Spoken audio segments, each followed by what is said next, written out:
Hello everyone. In this video, we are going to study one of the most important topic of operations research or management science, that is decision theory. Decision theory basically provides a formal analytic framework for decision making under different environment conditions.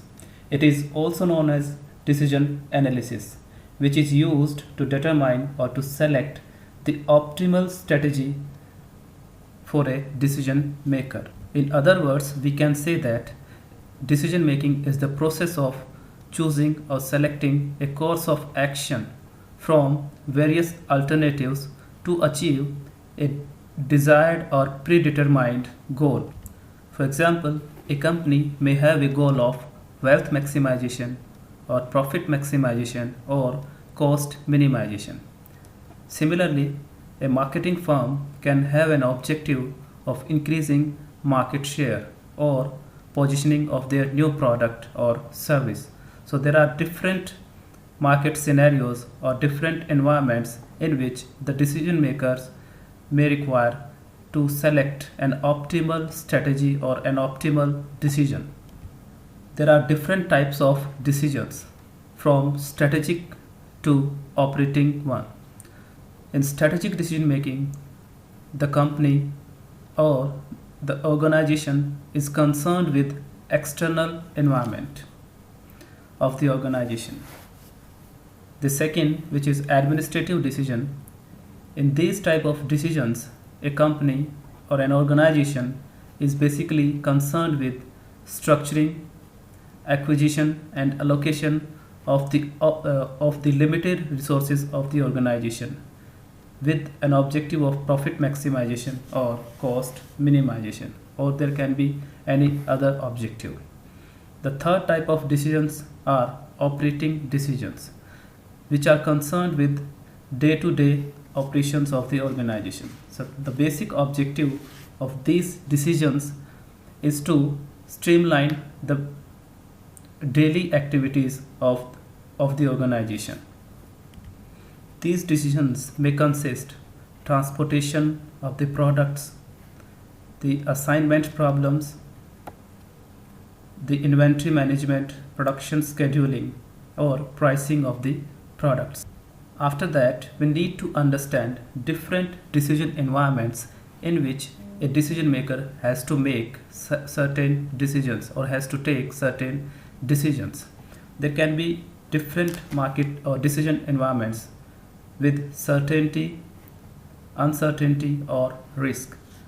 In certainty, the environment in which the parameters relevant to decision maker are known, or we can say that the decision maker has some knowledge about different parameters that are required to take a decision. The situation is known as situation under certainty or decision making under certainty. The next extreme point is the uncertainty, which is just opposite of the condition of certainty. In this situation, the decision maker has no information or has no idea of the likelihood of various future events. So it is also known as the most difficult situation because there is the decision maker has no information in this particular situation. The third type is decision making under risk, the environment in which the decision maker has certain information about the happening of the event. In this type of situation, the decision maker has some information about the probabilities of various outcomes that are determined on the basis of historical data or on the basis of past experiences. Decision theory becomes very useful under conditions of uncertainty and under conditions of risk. Decision theory basically represents a general approach which is used to select the optimal strategy for different types of management decisions that might include the capacity planning, product or service designing, equipment selection, product mix decisions, location planning, or credit policies. So we can see that, or we can say that the decision theory has a wider scope when it comes up to the management decisions.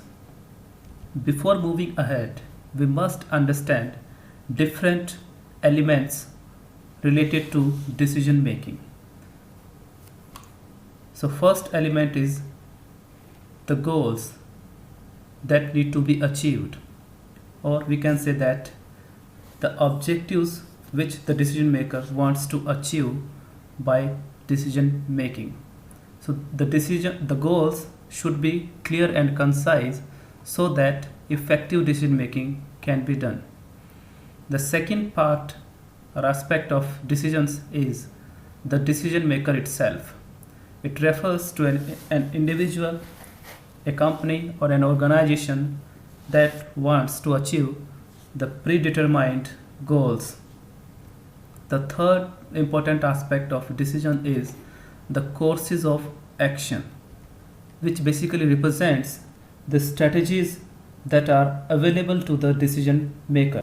The courses of action are considered under direct control of the decision maker. It means the decision maker can make necessary changes in courses of action. The fourth element of decision making is states of nature, which basically denotes various possible outcomes or future events that may take place. These states of nature are considered out of control of the decision maker because the decision maker has no direct control on happening of the future events.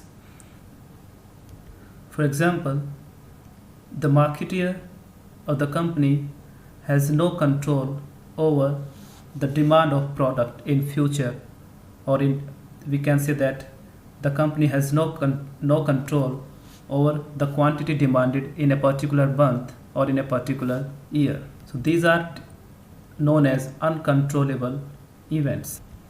The next important aspect is payoff functions. Payoff functions basically represents the outcomes of different combinations of states of nature and courses of action. It means the payoff are outcomes or consequences which are occurred due to different combinations of alternatives and states of nature. In short, we can say that there are three fundamentals of decision theory. First one is decision alternatives, which are also known as courses of action or strategies available with the decision maker.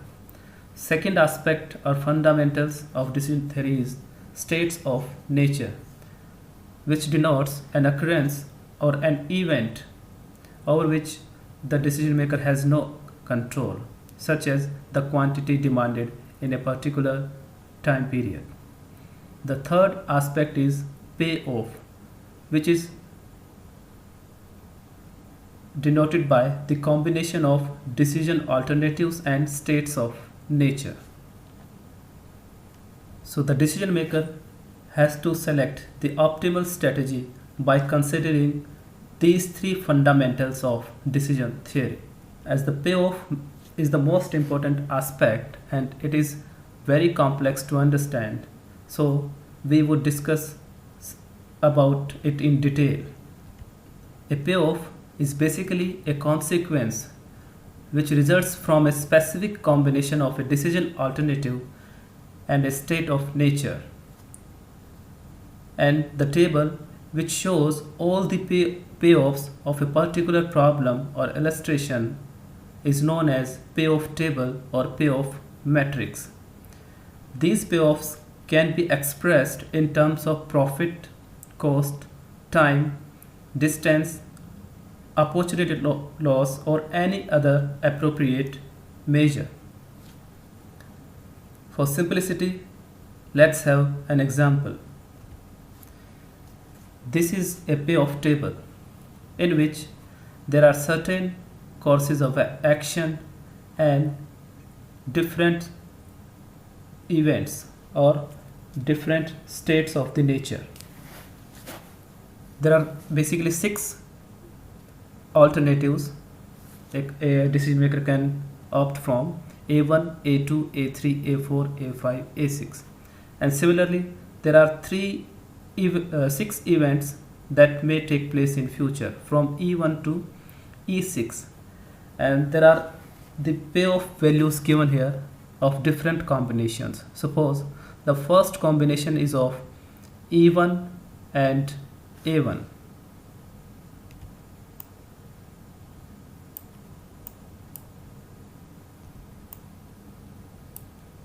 So the first combination is E1 and A1.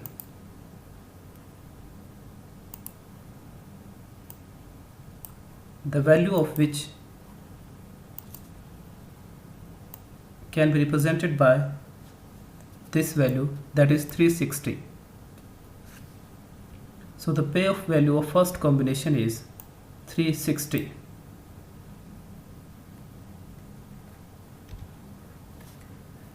And the payoff of second combination, that is E1 A2, is 310. The third combination of is E1 A3. The payoff value is 260. So in this way there would be 36 combinations, and in turn there would be 36 payoff values of the respective combinations. So this is a standard payoff table in which we have payoff values of respective combinations of actions and events. A payoff table can be converted into a regret table with a very simple process. Suppose it is the payoff table and we want to convert into a regret table, then what would be the procedure? Simply, what we have to do, select the maximum value in each row. Select the maximum value in each row and reduce rest of the values of that row from the maximum value. Suppose in first row 360 is the maximum value.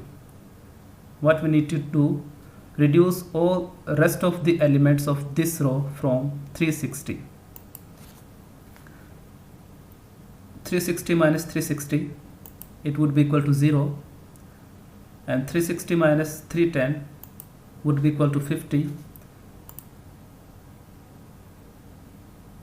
and 360 minus 260 would be equal to 100. So in this way we can calculate the opportunity loss or regret table with respect to the first event.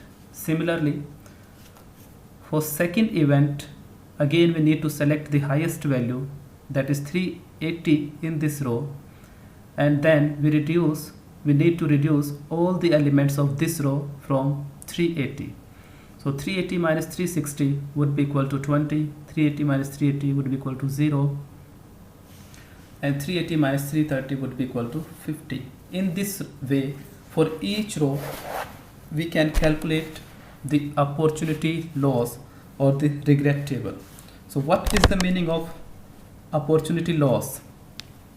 Basically, it is the profit that is foregone by not selecting the optimal solution. Suppose in first event, when the demand of a particular product is equal to 18 and the action is also equal to 18, when demand is 18, then the action should also be equal to 18. That is the optimal situation. Demand and supply are equal. But when they are not equal, it means we are not selecting the best option. So opportunity loss basically represents the profit foregone by not adopting the optimal solution. So in this way we can convert a payoff matrix into a regret table or into an opportunity loss table. Let's move on the process of decision making. It is very simple. In first step we need to identify different states of nature or the different events that may take place in future. To make the decision making in an efficient manner, we must try hard to gather every possible information about the states of nature. And second step, identify courses of action. It means in this step, the decision maker needs to select the possible courses of action or strategies available with him. We need to determine the payoff function. We need to create payoff table or opportunity loss table or cost table. This step denotes the possible outcomes of combinations of different states and different actions. And in the last step, we need to select the best alternative. And the best alternative would be selected on the basis of certain principles or predetermined on the basis of predetermined goals. Our goals can be related with profit maximization, cost minimization, sales maximization, transportation cost minimization, or assignments. So on the basis of predetermined goals or certain criteria, we can select the best alternative. There are different types of decision making problems a decision maker may face. The first type is one stage decision making problems, and the other type denotes the multi-stage decision making problems or sequential decision making problems. In one stage decision making problem, decision maker has to select the best strategy on the basis of available information at a specific point in time only. Or we can say that a decision maker has to take a decision only once in a particular time period. For example, suppose that a bookseller can place the order only once during an year for a particular book. Now come to the decision rules or criteria that should be followed while dealing with one stage decision making problems. Further, these problems can be of two types. First one is decision rules or decision making under situation of uncertainty, where there is no information about the probabilities of state of nature or future events. Second, decision making under situation of risk, in which the decision maker has some information about the probabilities of states of nature or future events. The selection of an appropriate strategy or an optimal strategy would depend on two aspects. First one is the nature of decision situation. That means the decision situation can be certain, uncertain, or under risk. And second is the attitude of the decision maker. What is the attitude of the decision maker? The decision maker can be optimist, can be pessimist while selecting any strategy. So with this information, let's understand different techniques that are adopted by decision makers while dealing with one stage decision making problems. Criteria, rules of decision making under uncertainty. There can be different methods of dealing such situations. Some of these are optimism. When the attitude of the decision maker is of optimist type, or the decision maker is optimist, then his decision making style would be different. He would adopt maximax or mini-min approach. In opposite of that, there can be pessimism while selecting the optimal strategies. In this case, the decision maker would adopt the principle of maximin or minimax. In third case, the decision maker assigns equal probabilities to all the future events, and on that basis or on that assumption select the optimal strategy. Some decision makers may choose the optimism and pessimism in combination, and that is known as Harvick principle. Some decision makers may go for opportunity loss instead of profit or cost. That type of decision making would be known as regret or savage decision making. These are different analytical techniques that a decision maker can adopt while dealing with one stage decision making problems under uncertainty. Decision making under risk. This type of situation has certain features. First one is that each possible state of nature or event has an assumed probability. It means there would be some probability assigned to every state of nature or every future event. Second, the states of nature are mutually exclusive. It means two events cannot happen simultaneously. They would happen mutually exclusive. Third one is the sum of the probabilities of all the events would be equal to 1, as the maximum probability of the events can be 1. Fourth one is the optimum determine the expected monetary value for each alternative by using the formula that is summation of pi xi. So when we do the numerical portion, then we will understand this formula. So what are different rules or criteria which are used under risk when the decision maker has no idea, has some idea or some information about the probabilities of different future events? So basically there are two approaches or principles a decision maker can adopt. First one is the maximum likelihood principle, and the second one is the expectation principle. So these are two techniques, two analytical techniques that can be adopted while dealing with one stage decision problems under condition of risk. Unlike one stage decision making, in multi-stage decision making, the decision maker has to make a sequence of decisions, one after the another. In other words, we can say that action taken at stage 1 can affect the action taken at stage 2, which in turn can affect the action taken at stage 3.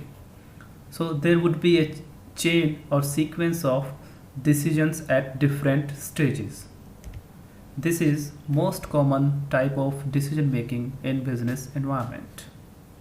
To understand it, let's have an example. So here is a situation in which at stage 1 the decision maker has two options or two actions, action 1 and action 2. So decision maker can select either one.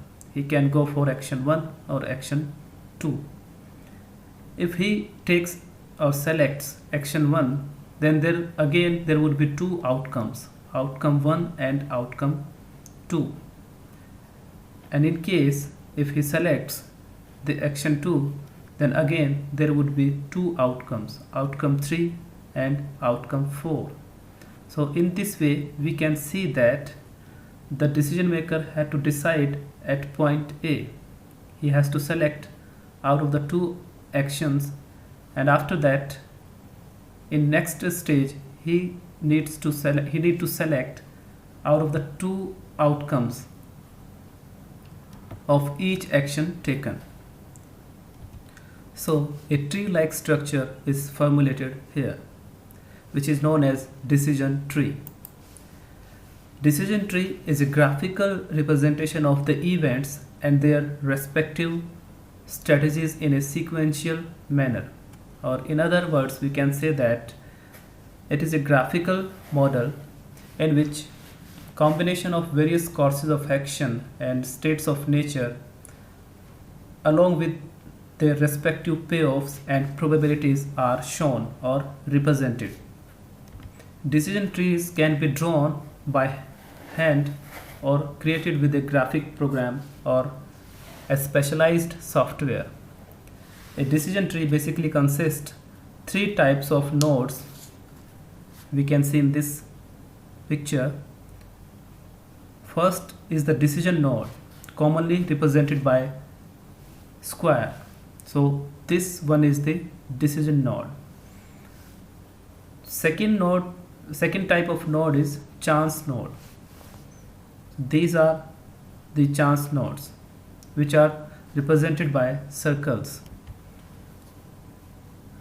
And third one is AND nodes, represented by triangles. Decision nodes basically shows the alternatives available to the decision maker, and the chance nodes represents the outcomes of the action selected by decision maker. The AND nodes represent the end of the decision tree in that particular direction. Suppose if here it is a AND node which is represented by a circle, then it would show the end of the decision tree in this particular direction. So let's have a typical problem which represents the decision tree concept.